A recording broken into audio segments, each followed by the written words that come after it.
¿Qué tal, profesora? Me llamo Juan Roberto Vicente Vázquez, soy alumno del cuarto año del grupo 1. Ah, Espero que usted esté bien, deseándole un feliz año nuevo. Eh, el presente trabajo, pues, como proyecto final, le, lo hice acerca del tema de la inflación, que es un tema, pues, ya bastante conocido, ¿no? Pero, pues, ahorita que tomó gran impacto en este último año que acaba de pasar, que fue histórico en los últimos 21 años, el aumento que hubo del 7.6%. Bueno, iniciando mi tema, que es sobre la inflación, voy a explicar qué es, cómo se mide y cómo afecta en la economía de las personas, principalmente. Bueno, ¿qué es la inflación? La inflación es un fenómeno que se observa en la economía de un país y está relacionado con el aumento desordenado en los precios.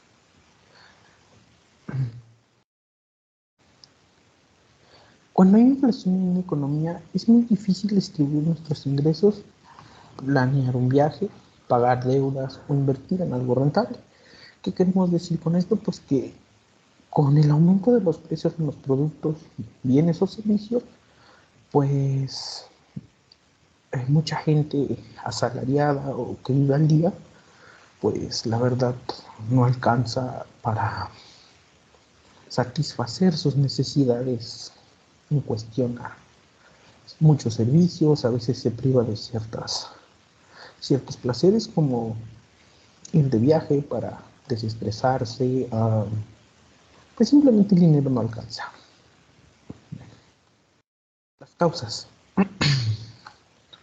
La principal es generada por los excesos de dinero circulando en manos de la población y que al sentirse con más recursos incrementa sus gastos, generando una mayor demanda de bienes y servicios en la economía cuando la capacidad productiva del país no está en las posibilidades de cubrirla, provocando escasez y aumentan los precios. Otro ejemplo muy claro sería el precio de un producto o servicio sube cuando crece la demanda por ellos. Perdón. Um, Otro claro ejemplo podría ser cuando sube el precio de un recurso primario principalmente para la elaboración de ciertos productos. En este caso podría ser como un gran ejemplo el pan, que su materia prima vendría siendo la harina y si esta sube, lógicamente el producto ya elaborado como es el pan tendría que subir porque si no al panadero no le es rentable seguir manteniendo los precios cuando pues, su principal producto que él necesita pues es la harina y está bastante caro y o sea no le dejaría tantas utilidades para poder seguir. La inflación, bueno, como bueno, la inflación también se deriva en varios tipos, ¿no? Y ahorita voy a tratar de explicar algunos de ellos. Que, por ejemplo, está la estanflación, que se trata de un aumento de precios que además viene acompañado de un decrecimiento del Producto Interno Bruto, el PIB, durante 6 meses consecutivos. El término estanflación es una combinación de estancamiento e inflación. Está también la reflación, que es un tipo de inflación generada por el Estado para estimular la economía y no caer en la deflación. ¿Y qué es la deflación? Es una inflación negativa o disminución prolongada de precios. Estos estímulos generalmente se aplican en forma de políticas fiscales que inyecten liquidez en el mercado financiero, como la disminución de las tasas de interés para estimular su consumo. Se encuentra la inflación subyacente también, que es la variación de precios que se obtiene tomando como base el índice de precios al consumidor, que permite tener una aproximación al comportamiento de la inflación a mediano plazo. Por lo tanto, es una herramienta para implementar medidas monetarias con mayor rapidez. Está también la inflación reptante, que es cuando una inflación oscila en porcentajes que no superan el 10%. Los países desarrollados o en vías de desarrollo tienen inflaciones reptantes. Por ejemplo, los países de primer mundo, pues su economía es bastante buena no tienen tanto problema con esto. Sí llega a haber inflaciones, pero son muy menores. Perdón. Inflación moderada. Se trata de variaciones de precios que superan el 10%. A comparación de la inflación anterior, este sí llega a superar el 10%, pero aún así se consideran manejables. La inflación galopante es un tipo de inflación con una tasa muy alta que se puede controlar con la aplicación de políticas económicas. Puede convertirse en hiperinflación si dichas medidas no son implementadas a tiempo.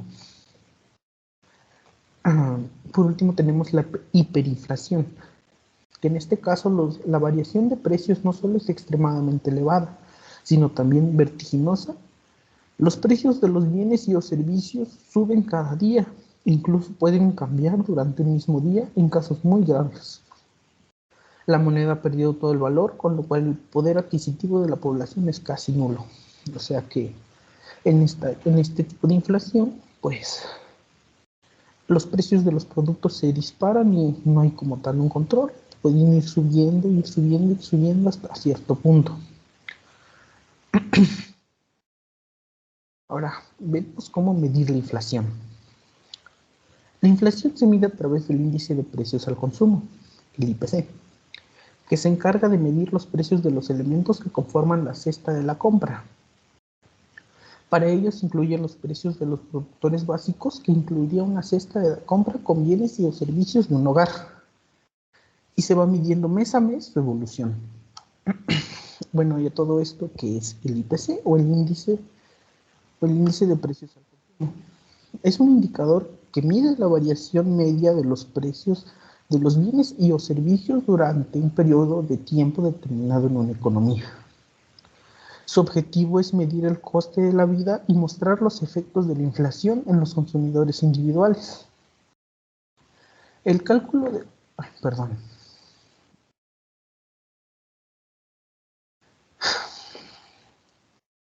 El cálculo de la inflación mediante el IPC sigue un proceso de 4 pasos. La primera, la cesta de la compra del IPC representa los bienes y servicios que se compran en un consumo población específica. El 2, que sería el cálculo de coste de cesta, que una vez fijada la cesta, el siguiente paso en el cálculo del IPC es encontrar los precios actuales y anteriores de todos los bienes y servicios. Los precios se recogen en una amplia gama de fuentes, tales como minoristas, supermercados, grandes almacenes y sitios web, principalmente donde los hogares o la gente acostumbra a comprar. El tercero es el cómputo del índice. El IPC es un número índice porque a continuación se necesita definir un año base. El año base sirve como punto de referencia para comparar unos años y otros. El índice se calcula entonces dividiendo el precio de la cesta de bienes y servicios en un determinado año entre el precio de la misma cesta en el año base. Esta relación se multiplica por 100, lo que da como resultado del IPC. Por último, tenemos el cálculo final de la inflación, que una vez que tenemos el IPC, ya podemos calcular la tasa de inflación. Concretamente, la tasa de inflación es la variación porcentual del índice de un periodo respecto al anterior. Para calcularla, se utiliza la formulita que tenemos aquí presentada en la diapositiva, que es precio de la cesta del año en cuestión entre los precios de la cesta del año base multiplicada por 100. Bueno, nos pasamos de cómo afecta la economía de las personas. Normalmente los precios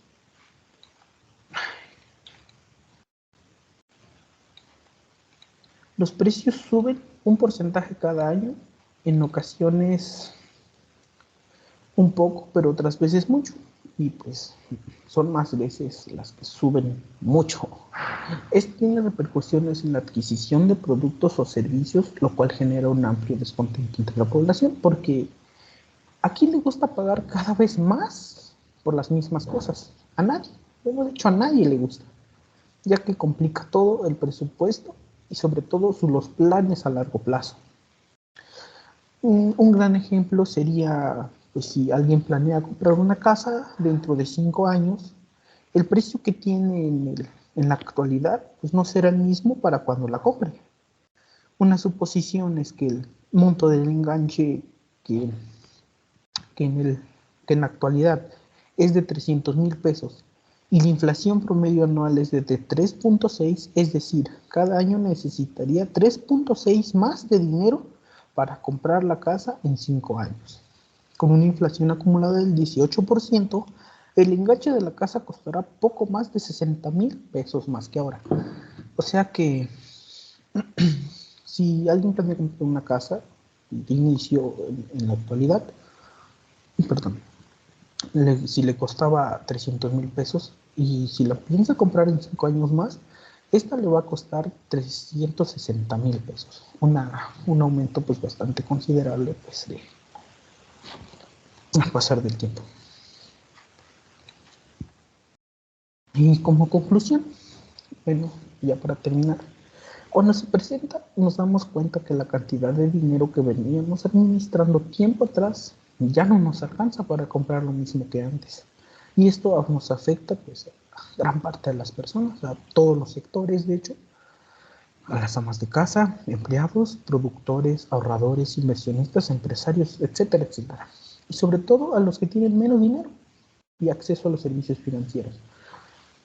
Pues sí, de hecho a todos nos afecta la inflación, aunque varios o mucha gente diga que pues, no es, no es tanto la repercusión que tiene, pero sin embargo sí. De hecho sí tiene mucha repercusión. Como anteriormente lo llegué a mencionar, por ejemplo, una persona que vive al día, pues como meses anteriores, como de ejemplo el jitomate, que se había ido por los cielos con un costo de 50 pesos el kilo aproximadamente. Pues por ejemplo, una persona que gane, que sea asalariado jornalero, pues ah, que gana 200 pesos diarios, pues ya no estaría completando su requerimiento de lo que necesita para su alimentación. O sea, y eso pues influye mucho en la vida o en la calidad de vida de las personas, ya que estaría gastando un cuarto de la ganancia, de su ingreso diario. Y pues, por ejemplo, también depende de la zona, porque en las zonas rurales pues no afecta tanto o no pega de lleno, por lo mismo de que mucha gente tiene mm, huertos o tiene ciertos cultivos o cierto espacio para autosustentarse con ciertos productos, ¿no? Y en donde más se ve un poquito afectado pues, es en la clase media, que pues en las zonas más urbanas, más urbanizadas, debido a que pues la gente depende de rentas, depende de luz, agua, internet. Mucha gente se priva de ciertos servicios, de ciertos requerimientos más que nada, por ejemplo el internet, a veces tienen que sacrificar ese servicio bastante útil, pues porque el dinero la verdad ya no alcanza.